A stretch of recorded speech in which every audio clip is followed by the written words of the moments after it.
चलो भाई बता तो दिया मैंने, लेकिन आप कहते हो तो एक बार फिर से बता देता हूँ, पूरा बताना है, ठीक है। तो देखिए, राजकुमारी चारुमती प्रकरण 1658 का है। होता क्या है कि एक छोटी सी रियासत है किशनगढ़, राजस्थान में, अजमेर के पास। किशनगढ़ के राजा हुआ करते थे रूप सिंह जी उस समय। तो रूप सिंह के एक पुत्र और एक पुत्री थी। पुत्र का नाम मान सिंह था और पुत्री का नाम चारुमती था। तो मध्यकाल में कुछ ऐसी विशेष महिलाएं होती थी जो, जैसे आजकल शादीराम टाइप के लोग होते हैं जो रिश्ते करवाते हैं लड़के लड़कियों का, उसी प्रकार की बिसायतन नाम की महिलाएं होती थी, जिनका यही काम था कि एक राज्य की राजकुमारियों और राजकुमारों की के बारे में दूसरे राज्य में जाके बताना, उनके रिश्ते फिक्स करवाना। तो ये बिसायतन एक दिन आके कुछ रिश्ते दिखा रही थी आपके रूप सिंह जी को। बोला चारुमती के लिए देखो ऐसे ऐसे राजकुमार मैं ढूंढ के लाई हूँ, और मान सिंह जी की आप देखिए ऐसे ऐसे जो है राजकुमारियां तो दिखा रही थी। उसी दौरान जो किशनगढ़ की राजकुमारी हैं चारुमती, वो महल के झरोके पे बैठी बैठी सब देख रही थी और सोच रही थी कि ये आज तो बड़ा पिटारा खोल रखी है बिसायतन, तो क्या ऐसा सामान, क्या तोप लेके आई है। तो उसने एक अपनी जो दासी है उसको कहलवा भेजा कि उस बिसायतन को ये बोल देना कि जाते टाइम पापा से फ्री हो के मेरी तरफ मिल के जाए। बोला ठीक है। अब वो जो दासी जाके उसको ये बात कह देती है। रूप सिंह जी से जैसे ही बिसायतन फ्री होती है तो चारुमती के दरबार में, चारुमती के जो महल है, जो कमरा है उसका निर्धारित, वहाँ पहुँच जाती है। बोला बिसायतन आज तो है पापा जी को बड़ी पिटारा खोल खोल के दिखा रही थी, भाई क्या बात है। बोला राजकुमारी जी आज तो पूछो मत, ऐसे ऐसे रिश्ते ढूंढ के लाई हूँ आपके लिए। बोला आपकी तबीयत बाग बाग हो जाएगी। बोला दिखा दे भाई कौन कौन सी तोपें हैं तेरे पास। तो वो फोटोए दिखा देते हैं। राजकुमारी चारुमती को कोई रिश्ता पसंद नहीं आता है, तो वो जो आपकी बिसायतन है अपना सामान समेट के जाने ही वाली होती है। तो वो जाते टाइम उसने एक बात कही चारुमती को। बोला चारुमती राजकुमारी जी, मैं आपको एक बात कह दूँ क्या। बोला बोल दे, तेरे को क्या पूछने की ज़रूरत है, मुंह में क्यों रखती है। बोला आपके चेहरे का नूर, लंबे बाल, चमकीले गाल, सुराई जैसी आँखें, हिरणी जैसी आँखें, और जो कटी है, पतली कटी है, उसको देख के मुझे ऐसे लगता है कि किसी सामान्य राजकुमारी की झोली में तो आप नहीं पड़ोगे। बोला आपको तो किसी महान साम्राज्य की महारानी होनी चाहिए, आपको तो दिल्ली के तख्त पे बैठना चाहिए। बोला कैसी बात कर रहे हो। कि बोला मैं, आप सही कह रही हूँ, आपके सुंदरता से मैं इतना प्रभावित हूँ, और मैं सही कह रही हूँ, आपकी जगह तो वहाँ है और आप चाहें तो मैं प्रबंध कर सकती हूँ। बोला कैसे। बोला मेरे पास एक ऐसा फोटो है जिसको देख के ही आपके मतलब कुछ कुछ होने लग जाएगा। बोला ठीक है, कौन सी तोप है उसको भी दिखा दे।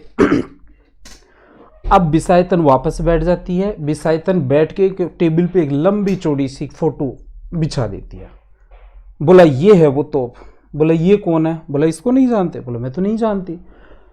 बोला ये दिल्ली के तख्त पे बैठे हुए मुगल सम्राट आलमगीर औरंगजेब हैं। बोला ये औरंगजेब वो औरंगजेब है क्या जिसने अभी रूपनगर की जो राजकुमारी है चंचल कुमारी से शादी करने के लिए दावा किया था, पींगे हाँ की थी, और बाद में अपने ही मेवाड़ के राजकुमार जी राज सिंह जी उससे शादी करके ले गए थे और देखते रह गए थे। बोला ठीक है, थे तो वही, लेकिन आप चाहें तो इससे शादी मैं करवा सकते हो। बोला इससे शादी क्या, इसके थूको नहीं, इसके मुंह पे मैं, शादी तो दूर की बात है। और अपनी जो दासियां उनको बुलवाई, बुला रहे इसके चेहरे को फोटो चप्पलें मारो भाई। तो वो जो फोटो लगी हुई थी उस पर वो दासियों ने और उसने चप्पलें मार मार के फोटो के चिथड़े कर दिए। तो बिसायतन को भी थोड़ा बुरा सा लगा।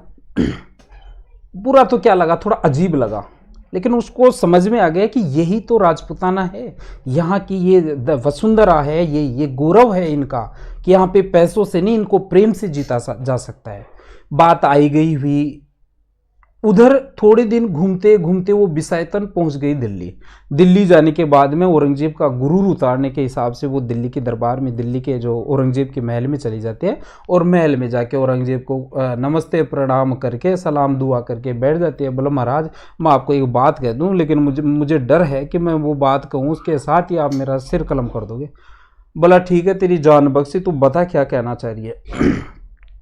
तो बैठ के बोल देती कि साहब आपका नूर है सार, आपका तख्त है सार, आपका ताज है सार, स्वर्ग की राजकुमारियां भी, स्वर्ग की परियां भी आके आपसे शादी करना चाहेंगी। बोला बात तो सही है, हमारा तो डंका बजता है पूरी दुनिया में। कहा साहब आपका डंका पूरी दुनिया में बजता होगा लेकिन किशनगढ़ में नहीं बजता। बोला ये क्या बात? बोला ऐसे ऐसे साहब मैं गई थी और वहाँ की एक राजकुमारी है चारुमती, उसने मैंने आपका विवाह का प्रस्ताव रखा तो उसने तो ऐसे ऐसे किया। बोला क्या कहा? बोला ये कहा कि मैं तो इससे शादी किया, इसके चेहरे पे थूक तक नहीं। बोला अच्छा। बोला और क्या क्या? बोला और कुछ नहीं किया साहब, आपके चेहरे पे बहुत सारी चप्पलें मारी और चप्पलें मारते मारते आपके फोटो तक को फाड़ दिया। बोला अच्छा। बोला हाँ साहब। कहे चल ठीक है भाई विषायतन, तो याद रखना उस चारुमती को, गुरूर को मैं जरूर तोड़ूंगा और यहाँ मेरे राजमहल में उससे चिलम न भरवाई तो तू मेरा नाम बदल देना। बोला ठीक है साहब देखेंगे। अब उसने क्या है, औरंगजेब बड़ा लाल पीला हो रहा है, उसने एक बितकची को बुलाया। बितकची जानते हो, जो मध्यकाल में जो पत्र लेखन का काम करते थे, लिपिक टाइप के लोग। तो एक बितकची को बुलाया, बोला बितकची इधर आ भाई। बोलो महाराज आदेश करो, हुक्म करो। बोला एक पत्र लिख। बोला किसको लिखना है? कि किशनगढ़ के राजा रूप सिंह को पत्र लिख दे। बोला क्या लिखना है? बोला उसमें ये लिख दे कि आपकी राजकुमारी चारुमती हमारे सम्राट आलमगीर जहाँ शाहजहाँ को, उसको औरंगजेब को बड़ी पसंद है और उनसे शादी करना चाहते हैं, डोला भेज रहे हैं, डोले के साथ ही चारुमती को बिठा के भेज देना। ठीक है। बितकची ने पत्र लिखा, एक हरकारी को बुलाया। हरकारा होते हैं जो जैसे आजकल जो डाकिये टाइप के लोग होते हैं, मध्यकाल में घोड़े पे सवार कुछ लोग ये काम करते थे, पत्रों का लाना और ले जाने का काम, उसको हरकारा कहते थे। हरकारी को बुलाया और तुरंत वो पत्र दिया और बोला जाके किशनगढ़ दिया इसको। किशनगढ़ जैसे ही आते हैं, आते ही रूप सिंह को वो पत्र देता है। पत्र को पढ़ते ही रूप सिंह जी का चेहरे का नूर खत्म हो जाता है। पास में मान सिंह उनका बेटा खड़ा था। बोला पिताजी क्या बात हुई? बोला तू भी पढ़ ले। मान सिंह और रूप सिंह बड़े चिंतित हैं, लेकिन हर कार्य को उन्होंने कह दिया भाई ठीक है, भारत का सम्राट यदि ये चाहता है तो वो उनकी इच्छा की पूर्ति हो जाएगी, वो जब चाहे डोला भेज दें यदि वो राजकुमारी से शादी करना चाहते हैं तो। ठीक है। हर कारा उधर चला गया, इधर पूरे महल में सन्नाटा फैल गया। रात हो गई, सन्न हो रही है, दिलों में अलग तूफान मचा हुआ है। इधर आपकी राजकुमारी चारुमती को जब पता चला कि पिता पुत्र दोनों ने, पिता और भाई दोनों ने उसकी शादी को वहाँ पे फिक्स कर दिया, औरंगजेब ने ऐसे ऐसे किया था और वो हरकार आया था, ये सारा प्रकरण जब उसको पता चला तो उसको बहुत बुरा लगा। वो जाती है अपने पिता और भाई के पास। बोला पिताजी आपने ये क्या किया? बोला क्या? कि मेरी शादी है और मेरी ही बिना अनुमति से आपने एक विधर्मी के साथ मेरी शादी तय कर दी, मैं ये शादी नहीं करूंगी। बोला बेटा ये तेरा ही करे धर्म है, क्या जरूरत थी तेरे को उसको चेहरे पे थूकने की और चप्पलों से मारने की? ये सारा दुष्परिणाम तेरा है, अब इसका विकल्प नहीं है। यदि हम मना करें तो ज़्यादा से ज़्यादा हम मर सकते हैं, शहीद हो सकते हैं, लेकिन पीछे से हमारी वजह से ये पूरी निरीह प्रजा है उसका सर्वनाश हो जाएगा और वो दुर्दांत लोग आएंगे, सैनिक आएंगे, यहाँ की बहन बेटियों के साथ दुराचार करेंगे। तो वो एक राजा का पहला कर्तव्य यही होता है कि वो प्रजा की सुरक्षा करे। ये इनके इन प्रकार है। बोला आप सुरक्षा नहीं करोगे तो मैं खुद कर लूँगी। बोला ठीक है देखते हैं। रात हो जाती है। दोनों पिता पुत्र रूप सिंह जी और मान सिंह चिंतित होके सिर से सिर लगा के बैठे हैं महल में और सोच रहे हैं भाई क्या करें। दोनों के दिमाग में, इधर पिता पुत्र और उधर चारुमती, दोनों ने एक एक पत्र लिखा। दोनों ने कलम निकाली, पत्र निकाला और पत्र लिखना शुरू कर दिया और एक ही आदमी को लिखा दोनों ने।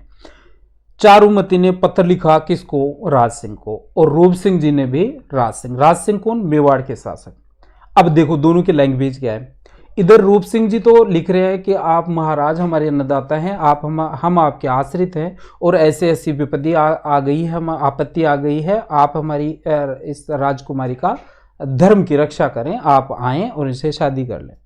उधर चारुमती भी पत्र लिख देती है एक, किसको? वही आपके राज सिंह जी को। राज सिंह को पत्र लिख के कहते हैं कि हे प्राण प्रिय, मैंने आपको तन मन धन से अपना प्रियवर मान लिया है और जिस प्रकार जरासंध के विरुद्ध भगवान कृष्ण ने जरासंध के विरुद्ध रुक्मणी का हरण करके अपने कालज की कोर बनाई थी, ठीक उसी प्रकार आप आए, मेरा हरण करें और आपके चरणों की धूल बना लें। मैं आपका इंतजार करूंगी, आपकी चारुमती किशनगढ़ की राजकुमारी। पत्र लिख दिया, दोनों पत्र राज सिंह जी के पास पहुंच गए। राज सिंह जी ने थम्स अप कर दिया, बोला ठीक है, वादा रहा, मैं आपके धर्म की रक्षा करने के लिए जरूर आऊंगा। इधर जैसे ही सूचना मिलती है, राज सिंह जी ने एक पत्र लिखा। राज सिंह जी ने खुद को 2 पत्र मिले, उन्होंने एक पत्र आगे सरका दिया। वो कहाँ सरकाया? सलुम्बर के शासक हैं, सलुम्बर के एक सेना नायक हैं रतन सिंह चूड़ावत। रतन सिंह के पास पत्र लिखा। पत्र की लैंग्वेज सुनिए। रतन सिंह चूड़ावत, आप लोग हमेशा मेवाड़ के हरावल की सेना का नेतृत्व करते आ रहे हैं और हमारे साम्राज्य की बहुत ज्यादा सेवा की है। आज आपकी सेवा की आवश्यकता है। बिना किसी पत्राचार के पत्र मिलते ही आप अपने साज सामान, घोड़ा, असबाब लेके अजमेर पहुंचे और औरंगजेब के डोले को तब तक रोके रखें, सेना को तब तक रोके रखें जब तक मैं चारुमती से फेरे नहीं ले लूं। तो ठीक है, लेकिन यहां पे बड़ी समस्या है। रतन सिंह बहुत वीर योद्धा थे, लेकिन जिस दिन पत्र मिला था उसी दिन उनकी शादी हुई थी। 2 दिन ही हुए थे। अलग अलग इतिहासकार दिनों की संख्या अलग अलग बताते हैं। तो पत्र मिलते ही रतन सिंह के मन में खून खोलने लग गया, लेकिन मन में जाने की इच्छा नहीं है। अभी भी शादी हुई है। बोला भाई मेवाड़ के राज सिंह जी हैं, बड़े लखन नहीं है आप में। अरे मेरी कल ही शादी हुई है महाराज, 2 दिन तो रुकने देता। अब ये सारी जो घटनाएं हैं, उनके रतन सिंह के मन में जो वो चल रहे हैं, अंतर्द्वंद चल रहे हैं। रानी हाड़ी जो उनकी पत्नी है, अभी नव विवाहित तरुण स्त्री है, वीर महिला है, सहल कंवर उसका नाम था। अब ये रतन सिंह चूड़ावत के प्रकरण पे मैं वापस आऊं, उससे पहले मैं आपको सहल कंवर हाड़ी रानी के बारे में 2 लाइन बता देता हूं। देखो, ये आपने हाड़ा जो बूंदी के शासक थे उनको हाड़ा कहते हैं। संग्राम सिंह वहां के एक शासक हुए हैं और उनके 2 पुत्र थे, एक तो जसवंत देव और एक भाव सिंह। जसवंत देव वही जसवंत देव हैं जो इस हाड़ी रानी जो आपकी हैं सहल कंवर, उसकी बुआ हैं ये जसवंत देव, जिसको महामाया के नाम से जानते हैं। ये क्या प्रकरण है ये देखिए। ये 17वीं सदी में एक यूरोपीय इतिहासकार आए हैं बर्नियर, जिसने एक पुस्तक लिखी है भारत यात्रा। उस भारत यात्रा में एक प्रसंग, रोचक प्रसंग आता है। उस प्रसंग में क्या कहते हैं बर्नियर कि एक बार जसवंत सिंह किसी युद्ध में पराजित होके आपके जोधपुर के किले में आते हैं। वहां पे रानी महामाया को जब पता चलता है कि जसवंत सिंह उनके पति जो है पराजित होके आ रहे हैं, तो उसने दुर्ग के दरवाजे बंद करवा दिए।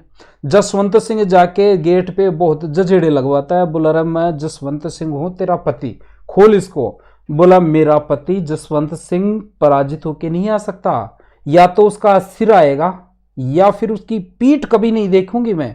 तो वो मेरा पराजित हुआ पति मेरा जसवंत सिंह हो ही नहीं सकता। इस प्रकार के वचन सुन के बर्नियर कहते हैं कि जसवंत सिंह वापस गए थे और जय सिंह की सहायता से फिर वापस युद्ध लड़ा था, मराठों को बाहर किया था, पता नहीं क्या क्या। तो ये जसवंत दे का प्रकरण मैंने क्यों बताया है, क्योंकि ये जसवंत दे ऐसी महान महिला थी जिसने अपने पराजित पति को दुर्ग में घुसने तक नहीं दिया था। ये जसवंत दे या महामाया उनकी बुआ थी। तो हाड़ी रानी के मन में विचलन हो रहा है कि ये पति, यदि आज मेरा पति यदि अजमेर नहीं गया, राज सिंह के आदेश की पालना नहीं कर पाया, मेरे प्रेम के वशीभूत होके, तो मैं क्या मुंह दिखाऊंगी। एक वीर क्षत्राणी को ये चीजें शोभा नहीं देती, मैं तो जीते जी मर जाऊंगी। तो हाड़ी रानी ने उसको कैसे जैसे समझा के भेजा कि आपका धर्म है, क्षत्रिय का धर्म है युद्ध लड़ना, तो आज आप नहीं लड़ोगे तो आप कैसे अपने आप को माफ करोगे। ठीक है, रतन सिंह जी चूड़ावत घोड़े पे सवार होके निकलते हैं युद्ध के लिए। लेकिन जैसे ही हाड़ी रानी का महल आता है, वो कक्ष आता है, ऊपर झरोके में से हाड़ी रानी उनको देख रही थी। तो देखते देखते उसने पास में एक जो आपके रतन सिंह चूड़ावत है, एक कोई सैनिक था, उसको बुलाया। बोला इधर आ, जा रानी के पास जा और जाके उनकी कोई निशानी लिया, जो मतलब है अभी अभी शादी हुई है, याद आएगी तो कुछ ना कुछ उसको अंगूठी कुछ ऐसा निशानी को देख के काम चलाएंगे, पता नहीं कितने दिन में आना हो। तो वो सैनिक वहाँ जाता है। सैनिक जाके उसको आपकी हाड़ी रानी को कहता है कि रानी जी, महाराज रतन सिंह ने आपके कोई निशानी मंगाई है।